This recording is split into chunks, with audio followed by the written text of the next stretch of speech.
Tissue है ना, मैंने आपको बताया अभी। यानी टिश्यू के लिए क्या कंडीशन अप्लाई है कि ओरिजिन सेल्स का सेम होना चाहिए, function and shape different. Hi everyone, welcome to young mind biology. मेरा नाम है अर्शान और स्वागत है आपका एक नए वीडियो में। तो आज का अपना बहुत ही आसान, बहुत ही इंटरेस्टिंग टॉपिक जिसका नाम है ब्लड। ब्लड के बारे में अपने डिटेल जानकारी आज प्राप्त करेंगे।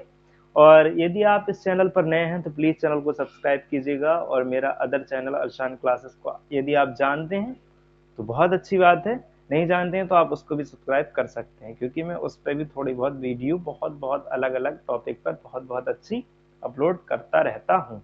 प्लीज़ सबसे पहले ध्यान दीजिए, अटेंशन अटेंशन। ब्लड, ब्लड क्या है? क्या ब्लड टिश्यू है या सेल्स है या सेल है? क्या है ब्लड? तो सबसे पहले जानते हैं ब्लड, बिल्कुल जीरो से। अब फोकस मेरी तरफ, और मेरा ये नियम है कि मैं किसी भी टॉपिक पर जीरो नहीं बल्कि माइनस से स्टार्टिंग करता हूँ उसकी। तो इसीलिए इसमें ही मैं अपने 100% दूंगा, और आप भी अगर नए हैं तो प्लीज़ 100% ब्लड को समझने में दीजिएगा। ठीक है, आपको पता है कि आजकल जो भी एग्ज़ाम हो रहे हैं, तो उसके लिए अगर यदि आप कंसेप्चुअल पढ़ाई नहीं करेंगे तो आप किसी भी एग्ज़ाम को क्लियर नहीं कर सकते। ठीक है, इसलिए मेरी आपसे गुजारिश है, क्या है, अपील है कि आप कोई भी एग्ज़ाम की तैयारी करिए, उसमें डेप्थ में पढ़िए, इन डेप्थ पढ़िए, हर चीज़ को डिटेल में पढ़िए, ताकि कहीं से भी कोई भी क्वेश्चन आ जाए दिक्कत ना हो। जैसा कि यूपीएससी का प्रीलिम्स का पेपर जो आपने देखा ही भाई, पीएचडी लेवल के सवाल आ चुके हैं उसमें भी।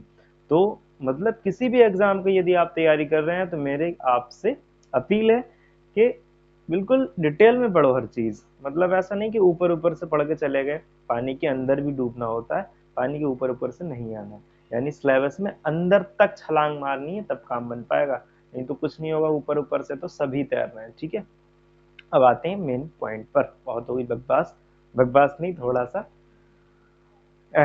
थोड़ी सी सुझाव होते हैं मेरे लिए, मेरे आपके लिए। ठीक है, अब देखते हैं ब्लड। ब्लड क्या है? एक टिश्यू है या सेल्स है? ब्लड सबसे पहले मैं बता दूं टिश्यू है। ये टिश्यू कैसे है? जैसे अपने टिश्यू की डेफिनेशन पढ़ते हैं, तो टिश्यू की डेफिनेशन ज्यादातर मास्टर ये बताते हैं कि ये एक ग्रुप ऑफ सेल्स है, सेल्स का ग्रुप है। क्या है? एक सेल्स का ग्रुप है। एक मिनट, वीडियो भाई, क्या है? एक ग्रुप है किसका? सेल्स का। अब सेल्स का ग्रुप है, उसमें ज्यादातर अपनी डेफिनेशन ये पढ़ते हैं कि सेल्स के ग्रुप को अपने क्या बोलते हैं। यानी मानो अगर मेरे हाथ में ये ग्रुप ऑफ सेल्स है, ये क्या है? ग्रुप ऑफ सेल्स, यानी सेल्स का ग्रुप है। तो इसके जितने भी सेल्स हैं उनका जो शेप है एंड फंक्शन है एंड ओरिजिन है वो सेम होना चाहिए। ये टिश्यू की डेफिनेशन होती है। लेकिन ब्लड में तो ये काम नहीं कर रहा है भाई। ब्लड में जो सेल्स होते हैं, यदि आपको थोड़ा बहुत पढ़ा होगा, आई होप सभी थोड़ा बहुत जानते हैं, क्योंकि ऐसा तो है नहीं बिल्कुल नए उठ के केजी क्लास के हो आप, ऐसा नहीं होगा। ठीक है, आप जानते हो थोड़ा बहुत। जो ब्लड में सेल्स होते हैं, डब्ल्यूबीसी, आरबीसी, इनका शेप भी अलग होता है, फंक्शन भी अलग होता है। कि ये टिश्यू नहीं है भाई, है टिश्यू, टिश्यू है। इसका मतलब ये है कि जो डेफिनेशन है वो भी ठीक है, मैं गलत नहीं कह रहा हूँ, करेक्ट डेफिनेशन है वो। मतलब ये है कि अगर फंक्शन और जो शेप है वो सेम नहीं है किसी भी टिश्यू में सेल्स की, तो अगर ओरिजिन सेम है तो वो टिश्यू है। ऐसा ही है ब्लड के साथ में। ब्लड के साथ में क्या है? जो ओरिजिन है सभी सेल्स का वो क्या है? मेसोडर्म।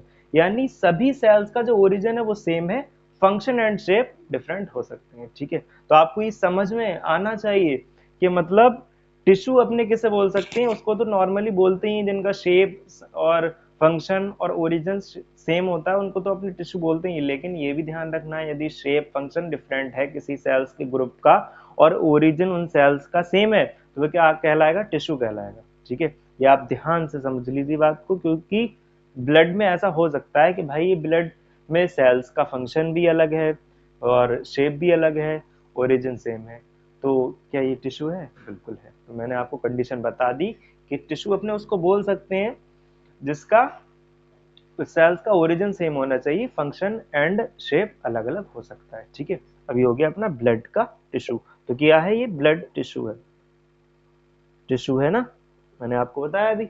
यानी टिश्यू के लिए क्या कंडीशन अप्लाई है कि ओरिजिन सेल्स का सेम होना चाहिए, फंक्शन एंड शेप डिफरेंट हो सकता है। ठीक है, ये कंडीशन है आपके लिए, समझ गए? अब देखते हैं ब्लड। ब्लड क्या है, एक स्पेशल कनेक्टिव टिश्यू है। स्पेशल का क्या मतलब है भाई, जैसे मैं स्पेशल हूँ, हो सकता है कि आपके लिए हूँ स्पेशल, किसी और के लिए नहीं, हो सकता है ऐसा। आप किसी के लिए स्पेशल हो, मेरे लिए नहीं, ठीक है। अब देखिए ब्लड, ब्लड क्या है, स्पेशलाइज्ड कनेक्टिव टिश्यू बोलते हैं। स्पेशलाइज्ड, ऐसा क्या है भाई ब्लड के अंदर जो स्पेशल है ये, तो देखो ऐसा क्या है स्पेशल, क्या चीज है इंसान को स्पेशल बनाती।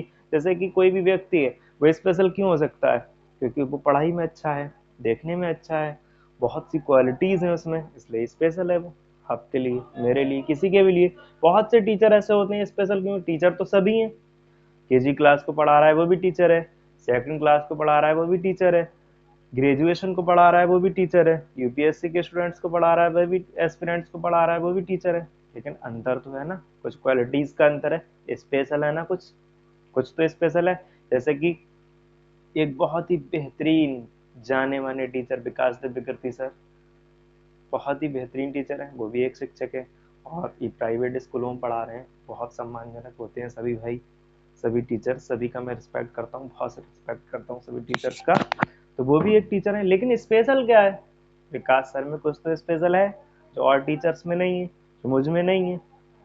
हो सकता है आप में ना हो भी सकता है आप में हो, ठीक है। तो अब ब्लड एक ऐसा टिश्यू है, स्पेशल कनेक्टिव टिश्यू है, बाकी कनेक्टिव टिश्यूओं के अलावा एक स्पेशल कनेक्टिव टिश्यू है। तो इसमें स्पेशलिटी क्या है ऐसी, देखो ब्लड एक स्पेशल कनेक्टिव टिश्यू इसलिए है क्योंकि इसमें collagen and elastin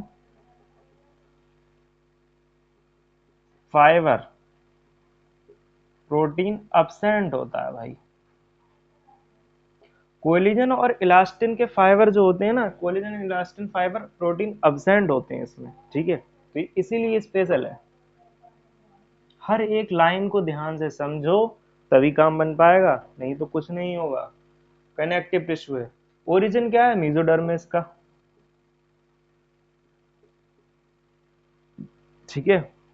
blood is present in an individual, अगर एक व्यक्ति में जाने अपने नॉर्मली, ये एनसीईआरटी में नहीं है, ठीक है, ये एनसीईआरटी में नहीं है। Blood is present in individual, एक व्यक्ति में कितने लीटर ब्लड हो सकता है, 5 से 6 लीटर, नॉर्मल ह्यूमन बॉडी में, ठीक है। ये एनसीईआरटी में नहीं है, चाहे तो आप खत्म कर सकते हैं, छोड़ सकते हैं, ठीक है। अब आता है ब्लड, ब्लड में दो कंपोनेंट्स होते हैं, एक होता है प्लाज्मा और एक होता है फॉर्म्ड एलिमेंट्स। आपने देखा होगा ब्लड को, ज्यादातर आपके चोट वोट लग जाती है तो आपने देखा होगा। तो ब्लड में क्या होता है, दो कंपोनेंट्स होते हैं, एक होता है प्लाज्मा और एक होता है फॉर्म्ड एलिमेंट्स। जो प्लाज्मा होता है वो कितने परसेंट होता है, 55%। और जो फॉर्म्ड एलिमेंट्स होते हैं वो कितने परसेंट होते हैं, 45%, ठीक है। अब मैं इसको लिख देता हूँ थोड़ा सा। जो प्लाज्मा ब्लड होता है ना, ब्लड के टू कंपोनेंट्स होते हैं, एक होता है प्लाज्मा जो कि होता है 55%, एंड फॉर्म्ड एलिमेंट्स ये कितने होते हैं, 45%।